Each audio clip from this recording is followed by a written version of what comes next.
Día martes, día de consultorio veterinario, noticiero 9 al mediodía. Recibimos al doctor Javier Aranda. Javi, ¿cómo estás? Muy buenas tardes, bienvenido. Buenas tardes, José, buenas tardes, Joana, y a toda la audiencia. Javi, vamos a continuar desarrollando este tema de las altas temperaturas porque realmente impacta en todos y también en los animales y en nuestras mascotas. ¿Qué es un golpe de calor? Bueno, el golpe de calor es cuando la temperatura del organismo, en este caso de nuestras mascotas, supera la temperatura que puede llegar a manifestarse como normal, ¿sí? Estamos hablando de 42 grados, 7, 41, 42 grados, 7. Tenemos que tener en cuenta que la temperatura del perro, por ejemplo, es de 38,5 a 39,5. Cuando superamos los 40 ya estamos en una hipertermia, ¿sí? ¿Qué pasa cuando tenemos un golpe de calor? El animal, los requerimientos energéticos para liberar ese calor excesivo son mucho mayores y por ende la economía de ese organismo no funciona bien. Recordemos que el perro, igual que el gato, no transpiran, no sudan como nosotros. Nosotros cuando sudamos es un mecanismo de eliminación de calor, ¿sí? A través de la evaporación. Sin embargo, el perro o el gato lo hacen a través del jadeo, ¿sí? De la respiración y a través de los pulpejos, a través de los dedos y de los pulpejos. ¿Qué pasa? Cuando tenemos una temperatura muy elevada, con una humedad muy elevada, ese mecanismo no funciona bien, entonces estamos teniendo demasiada temperatura dentro del organismo del animal, entonces ahí empiezan los problemas dentro del mismo organismo, ¿sí? Ejemplo, empiezan a jadear, vamos a ver que los animales empiezan a jadear mucho, las mucosas se ponen un poco rojas, o sea, hiperémicas, porque tratan de liberar esa temperatura, puede haber vómitos, puede haber diarrea, incluso pueden llegar a las convulsiones. Hay un jadeo excesivo, un babeo excesivo, y en algunos casos puede haber algún tipo de lesión a nivel de los riñones. ¿Qué pasa ahí?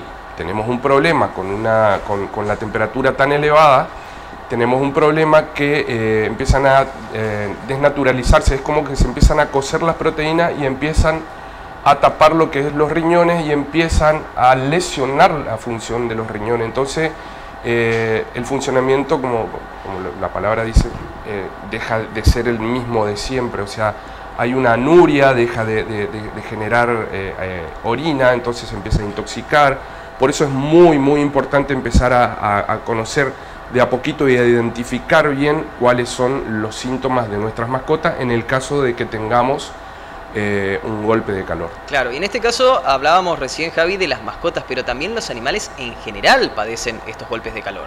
Sí, totalmente. Tenemos que tener en cuenta los animales de producción en el campo también, ¿sí? Estamos viendo las placas de cuáles son las indicaciones para cada una de los animales, porque no solamente, si bien nosotros acá que vivimos en la ciudad muchas veces tenemos la posibilidad de enfriarlos, no tenemos esa posibilidad en el campo, entonces tenemos que reducir a lo más mínimo esa posibilidad de que tenga un golpe de calor.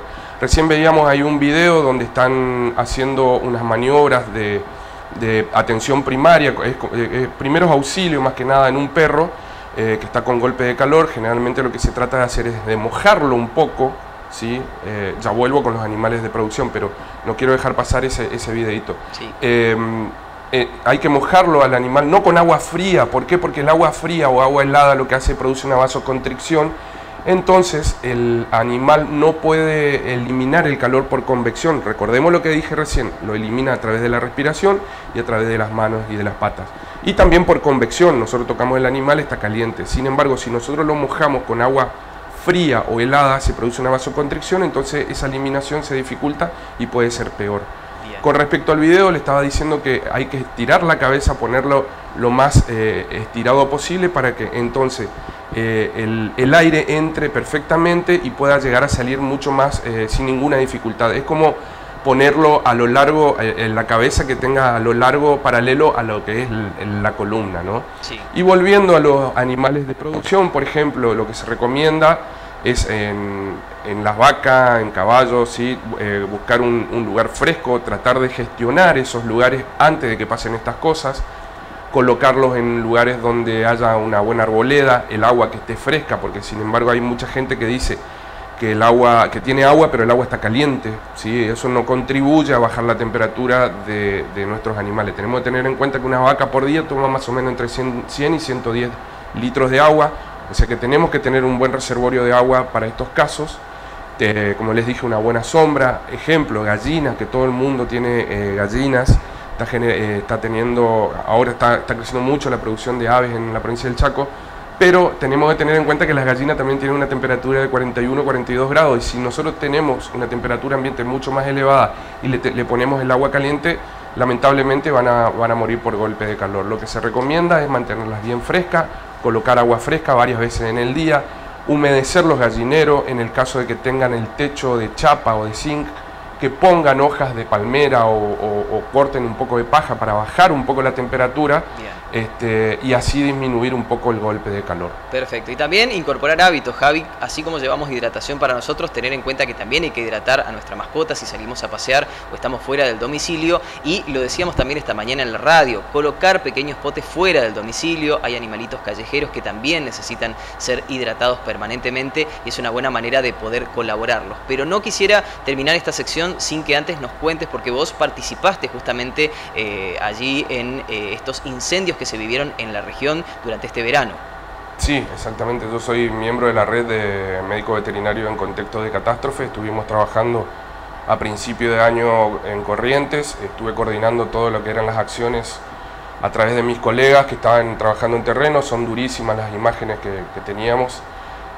Lamentablemente hubo muchos animales quemados, muchos animales que murieron justamente por los incendios, justamente por esta sequía que no termina nunca. Hay un déficit de agua muy importante, así que se recomienda también en los lugares donde haya incendios, porque lo hemos visto este año, tratar de sacar los animales. Si no se los puede sacar, tratar de por lo menos tenerlos en un lugar donde no haya una contaminación tan grande de micropartículas, porque eso provoca también problemas respiratorios, provoca problemas a nivel de las mucosas oculares. Por otro lado, denunciar los incendios, traten de no prender fuego, porque lamentablemente estamos en una alerta muy importante. Estamos viendo desde la red de veterinarios, ahora hay unos incendios controlados en Córdoba.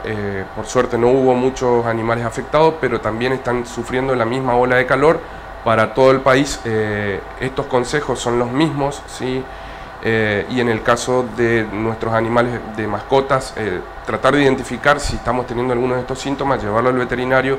Lo mismo para los grandes animales, tratar de evitar de prender fuego por lo menos en esta época hasta que no tengamos una normalización de lo que es la humedad y las precipitaciones. Llamar a la conciencia social, más que nada. Javi, antes de despedirte querías hacer un saludo muy especial. Sí, bueno, nada que ver con veterinaria, pero este año la promoción 1992 del Colegio Don Bosco, de la que soy parte, cumplimos 30 años y este fin de semana lo hemos festejado, trayendo a colación un montón de historias, así que va mi saludo desde acá para toda esta hermosa promoción y bueno, realzando el espíritu salesiano que nos caracteriza. Javi, muchísimas gracias y nos reencontramos el próximo martes. Hasta luego. El doctor Javier Aranda con la columna veterinaria, como cada día martes en Noticiero 9 al mediodía.